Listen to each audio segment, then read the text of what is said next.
ఆ సందర్భం మన యొక్క ఆత్మీయ జీవితానికి మేలు కలుగజేయనట్లుగా ఉన్నాను గాక. ఒక చిన్న సందర్భం ఏంటంటే, అదొక ఊరు. ఆ ఊరిలో ఒక చిన్న పిల్లవాడు ఉన్నాడు. ఆ చిన్న పిల్లవాడు దారిని వెళ్తా ఉంటే ఇట్లానే ఎండాకాలం కాబోలు ఐస్ క్రీముల దగ్గర చాలామంది జనాలు ఉంటారు. ఆ పిల్లవాడు వెళ్తా ఉంటే ఐస్ క్రీమ్ పార్లర్లో చాలా ఎదురు పడుతూ ఉంటాయి. ఒక్కొక్క ఐస్ క్రీమ్ పార్లర్ చూడటం, నిలబడి ఆ మెనూను చదవటం, మరలా వెళ్ళటం, అట్లా చూస్తూ వెళ్తూ ఉంటాడు. వెళ్తూ ఉన్న తర్వాత ఒక ఐస్ క్రీమ్ పార్లర్ దగ్గర అట్లనే నిలబడి చదివి నవ్వుకుంటాడు తనలో తాను. ఎందుకు నవ్వుకుంటున్నాడంటే, ఆ బోర్డు మీద రాయబడిన రేట్లను చూసి చిన్న ఐస్ క్రీమ్ 20 రూపాయలు, పెద్ద ఐస్ క్రీమ్ 40 రూపాయలు అని రాయబడుతుంది. నవ్వుకొని లోపలికి వెళ్తాడు. లోపలికి వెళ్తే ఐస్ క్రీమ్ పార్లర్ నుండి సర్వర్ ఒకడు వస్తాడు. వచ్చి, రేయ్, ఇది అడుక్కునే ప్లేస్ కాదు, ఇది ఐస్ క్రీమ్ తినే ప్లేసు, వెళ్ళిపో, ఇక్కడ చిల్లర వేయబడదు అంటాడు. అంటే వీడంటాడు, అంకుల్, నేను అడుక్కోవటానికి రాలేదు, ఐస్ క్రీమ్ తినటానికి వచ్చాను. ఐస్ క్రీమ్లు ఉన్నాయా? చిన్నవి 20 రూపాయలు, పెద్దవి 40 రూపాయలు అని రాశారు. ఆ బోర్డు చూసి వచ్చానంటే, డబ్బులు ఉన్నాయా అని అడుగుతాడు. ఉన్నాయి అంకుల్ అని తన జేబులో ఉన్న చిల్లర్ని అట్లా తట్టి చూపిస్తాడు. చిల్లర శబ్దం విని ఆ సర్వర్ లోపలికి వెళ్తాడు. ఏ ఐస్ క్రీమ్ కావాలరా అంటే, నాకు చిన్న ఐస్ క్రీమ్ ఈ అంకుల్ అని చెప్తే ఆ సర్వర్ తీసుకురావడానికి వెళ్తాడు. పోయి చిన్న ఐస్ క్రీమ్ కప్పు ఒకటి తీసుకొచ్చి ఆ పిల్లవాడిని టేబుల్ మీద పెట్టి వెళ్ళిపోతాడు. వెళ్ళిపోయిన తర్వాత అందరూ ఐస్ క్రీమ్స్ తింటూ ఉంటే ఈ ఓనర్ అందరిని పరీక్షిస్తూ ఉంటాడు. ఒక చోట తన కళ్ళు ఆగిపోతాయి. చూస్తాడు, తన దృష్టి నిలిచిన చోట చూస్తే పిల్లవాడు బట్టలన్నీ మాసి ఉంటాయి. కొంచెం అననుకూలమైన పరిస్థితులు కనపడతాయి ఓనర్కి. వీడికి ఎవరిచ్చారు ఐస్ క్రీము? వీడిని ఎవరి లోపలికి రానిచ్చారు? వీడి దగ్గర డబ్బులు ఉన్నాయా లేవా అని ఆలోచించి ఆ పిల్లవాని వైపే చూస్తూ ఉంటాడు ఈ ఓనర్. చూస్తూ ఉండి తన దృష్టి తన మీద నిలిపిన తర్వాత ఈ పిల్లవాడు కూడా ఐస్ క్రీమ్ దగ్గరికి వచ్చినప్పటి నుండి చుట్టూ ఒక రకంగా చూస్తూ తింటూ ఉంటాడు. సారికి కొంచెం తీసుకొని చుట్టూ గమనిస్తూ తింటూ ఉంటాడు. ఇప్పుడు ఓనర్ ఆలోచన ఎక్కువైపోద్ది. అరే, వీడి దగ్గర డబ్బులు లేవట్టుంది, వీడు చూపులు చాలా ఇదిగా ఉన్నాయి, చాలా వ్యతిరేకంగా ఉన్నాయి, వీడి మీద ఒక కన్నేసి ఉంచాలన్నట్లుగా ఉంటాడు. సరే, ఈ పిల్లవాడు అట్లానే తినివేసి మొత్తం తిన్న తర్వాత తన జేబులో ఉన్న డబ్బులు మొత్తం ఆ ప్లేట్లో పెట్టి తిరిగి వెళ్ళడానికి లేస్తాడు. ఈ డబ్బులు ప్లేట్లో పెట్టిన సంగతి ఓనర్ చూడడం. వీడు తినేసి ఆ చేతిలో అట్లా తుడుచుకొని వెళ్ళబోతా ఉండగానే పదికి ఎత్తుకుంటూ వచ్చి ఆ చొక్కా పట్టుకొని, రేయ్, ఎవర్రా నీకు ఐస్ క్రీమ్ ఇచ్చింది? డబ్బులు ఇచ్చావా?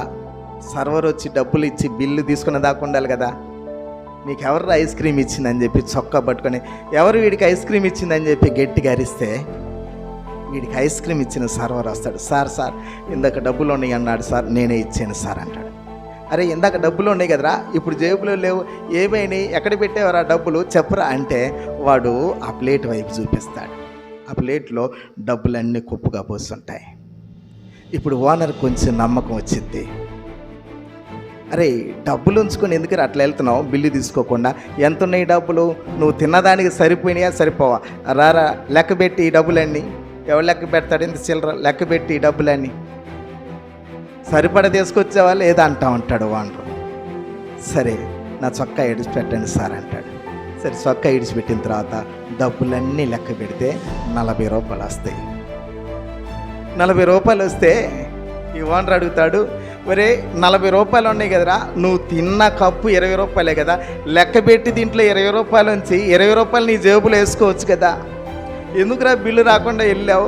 నేనేమో నిన్ను అనవసరంగా అనుమానించాను, ఎందుకు ఇట్లా పని చేశావు అంటే, అంకుల్, నన్ను ప్రశాంతంగా విడిచిపెడితే ఒక మాట చెబుతాను అంకుల్. ఏంట్రా నీ మాట అంటే అప్పుడు చెప్పటం ఆరంభిస్తాడు. సార్, మా అమ్మ కూడా నాకు తండ్రి లేడు, చనిపోయాడు. మా అమ్మ కూడా ఇట్లాంటి ఐస్ క్రీమ్ పార్లర్లోనే పని చేస్తూ ఉండేది. మా అమ్మ పొదుగుకులు ఈ ఐస్ క్రీమ్ పార్లర్లో పనిచేసి ఒక కప్పు ఇంటికి నా కోసం తీసుకొని వచ్చేది. అమ్మ, ఎక్కడిది ఈ కప్పు?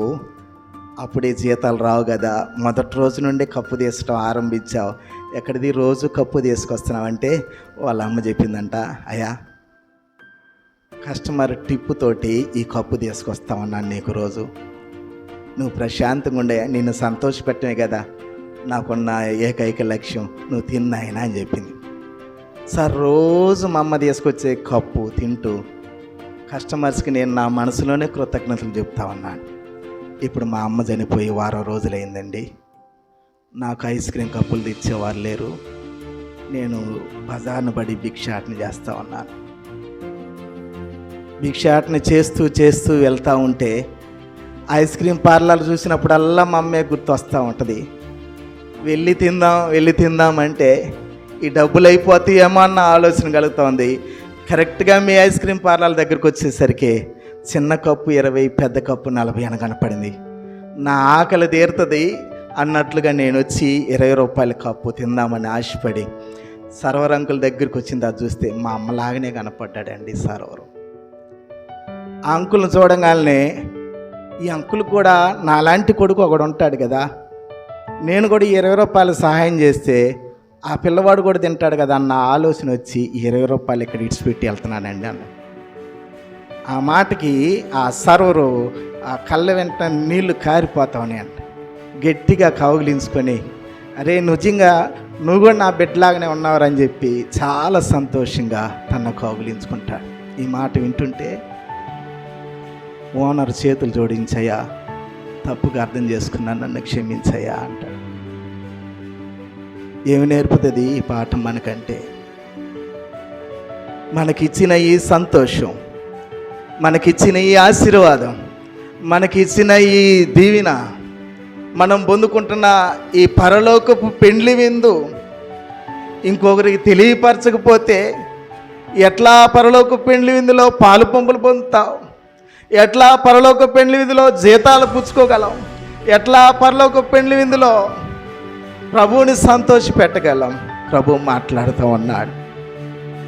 పెండ్లి విందుకు పిలువబడిన ప్రతి ఒక్కరూ ధన్యులు. ఎప్పుడు ధన్యులు అవుతారు?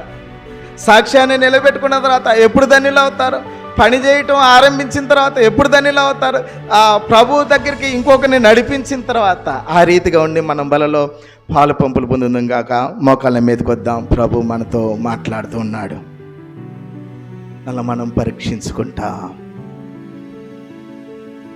పిలువబడిన వారు అనేకులు ఉన్నారు.